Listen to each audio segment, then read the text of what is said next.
TBI Talk. Grandpa's Corner, Article Number 5. Week 2. This is when I started taking the weekday daytime shift. I was relieving my son Richard, who was with Ryan during the night. I had no idea what to expect. Since Ryan was in a coma, I assumed I would just have to sit by his bedside and let the professionals do their jobs. For about 15 minutes, that was about right. It was quiet.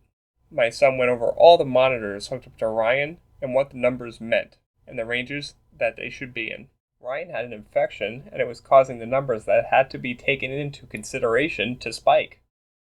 Also, he had a breathing tube and a feeding tube down his throat that were causing problems.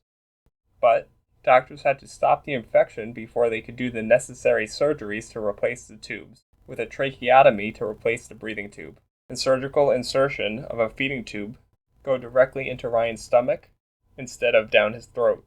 Ryan could not breathe on his own. He needed a breathing machine. He was taking in food and liquid, so even more tubes were required to remove the waste. He had cuffs on his legs that would expand and contract to aid his circulation. Then the day started. Rich stayed with me so I can get into the routine. A nurse came in to change the linens, wash Ryan, and change his bedclothes, give him his meds, and adjust all the monitor hookups. Since Rich was familiar with the routine, he assisted the nurse. This was good for several reasons. It was done correctly, and it gave the nurse the time to go the extra yard, and the time to train us and answer questions. Next, a team of doctors and trainees, and every other day, the head of the department, would come in and gather around Ryan, go over the charts and history, and decide the next plan of action. Soon after that, Rich left, and Karen, Ryan's mom, and Lauren, his sister, 13 years old and starting high school in a week, came in. Karen immediately started tending to Ryan. She would check him from head to toe, make sure any rash or bedsore was treated. At this time, she showed me the logbook and what information needed to be recorded. All medications or instructions were entered along with the time and quantity, and any problems were noted. In the future, the logbook evolved. More information was gathered. Karen would wipe all the surfaces with sanitizing wipes, as Ryan's infection was still the main issue. She would then meet with the staff responsible for Ryan's treatment. Social workers, therapists, and specialists would come by and explain the lighting, calming mood of the room. Ryan loved music, so Karen brought in an iPad and had Ryan's music playing in the background. There was no harsh light or noise.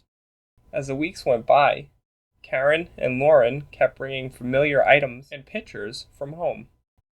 At about the third week, although he was still in a coma, Ryan's eyes were open. We would show him the pictures and familiar objects, and there was absolutely no response. We would talk quietly and explain what happened to him, and what was being done to heal him. He was told that his family and friends across the country were praying for him, and that when he was better, his dad would take him to Turks and Caicos on vacation. When Ryan talks about it now, he has a memory of trying to respond to all this, but couldn't. By the middle of the afternoon, things started quieting down, and I thought Ryan and I would have a restful afternoon. Although in a coma, Ryan's body still worked, and he would get agitated and start pulling on all the tubes and monitor cords, trying to pull them out. I had to stand over him, as gently as possible, move his hands away. That would not stop him for long, and he would get more determined to remove them. At one point, staff put giant mittens on Ryan's hands, but he managed to find a way to get them off. The point I want to make here is if someone wasn't with Ryan, he would have succeeded in pulling the tubes out. He was even tugging at the catheter again and again. All the tubes that were hooked up to Ryan had monitors, so alarms would go off. If it had continued, the hospital would have to take some kind of measures to prevent him from doing it.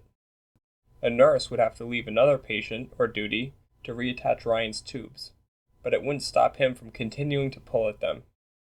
But because someone was always with Ryan, he was never successful at pulling at any of his vital tubes. Thinking about this now, what if someone wasn't there every minute to stop him? How would the hospital have solved this problem? And there were so many other reasons to be there. Ryan's sheets would bunch up. He would slide down in the bed. The bed pads would fold up. All these little things would cause circulation problems, infections, and bed sores. Ryan had to have a chest x-ray every day to be sure he didn't contract pneumonia. There was always something to tend to. Every minute of the day and night was a new experience.